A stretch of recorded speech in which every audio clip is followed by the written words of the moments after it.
63, at si Donna Sineda Nini, yung natitira ng anak ng Manolet Quezon at Doña Aurora. 95 years old na siya ngayon. Buhat ako.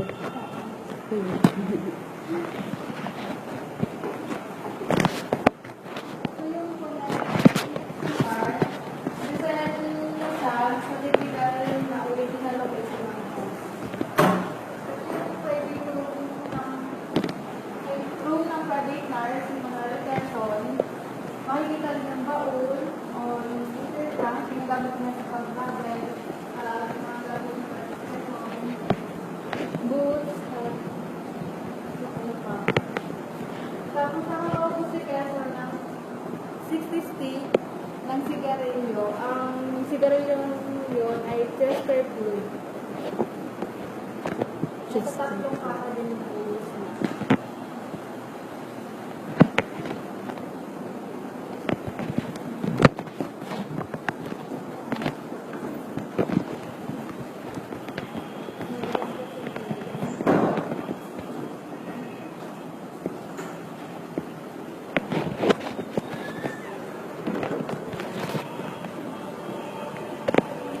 Sa receiving area, makikita yung lapera. Ginagamit ko sa pagdiriwang at sa pagkakasawang ng pamilya.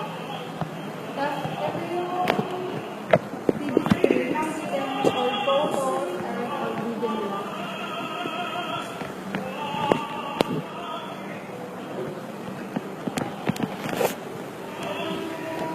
Food preparation area kung saan paborito din nagalit sa mga magalit at Quezon ang gamitin na yung pagkain ng Pilipino at gusto din kanila. Makikita natin sa likod na may hagdan. Yun yung hagdan para sa mga kasambahay niya. Kasi dati daw bawal dumaan yung mga kasambahay ko sa main door para pagbibigat pagkain mo din.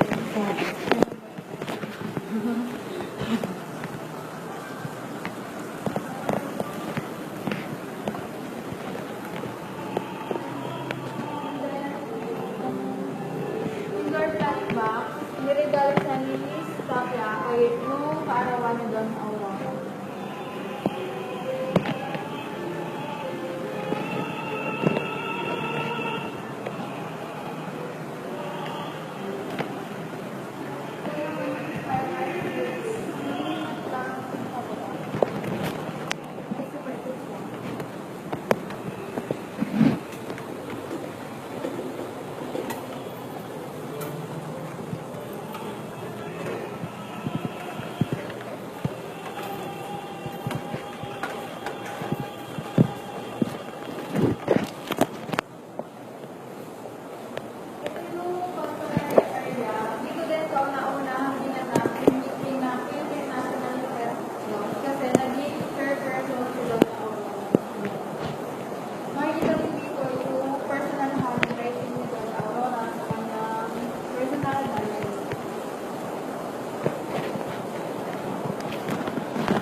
Political life ng Manalo.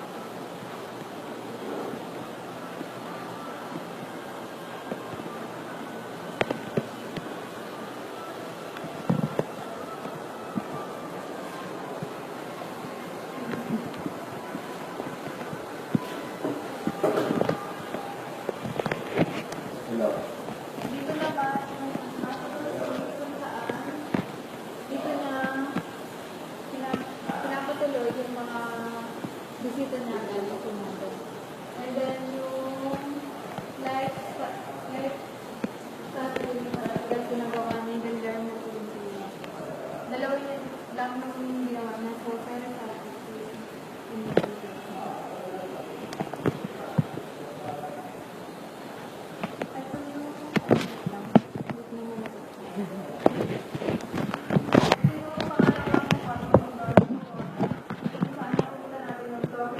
regalo ng mga cousinate, yung mga Quezon, and yung mga kasuotan ng kanyang anak at asawa.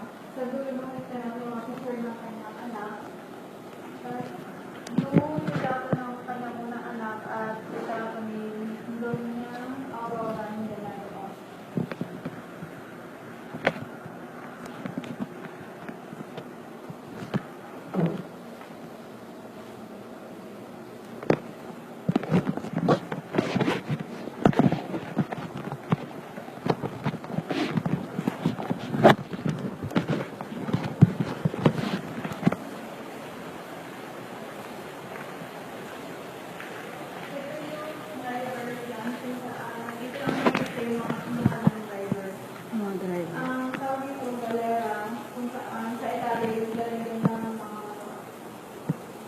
Ano?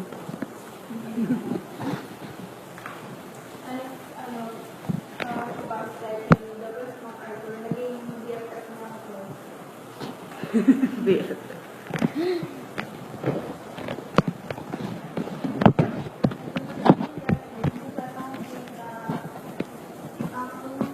Unang ako, yung mga request mo, nagtutong Benjamino, at ang kanyang baby book, yung record book, ng mga anak, yung mga orkeso, all types of library nila.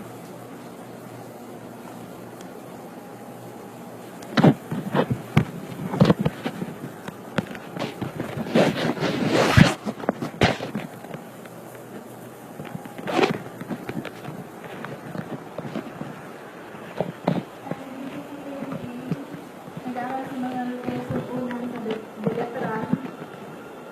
Tapos pangalawa sa UST, nagtapos sa ng law. And si Doña Aurora, secondary college lang siya. So, certificate naman ng college na na ngayon university na. Okay na ba yun?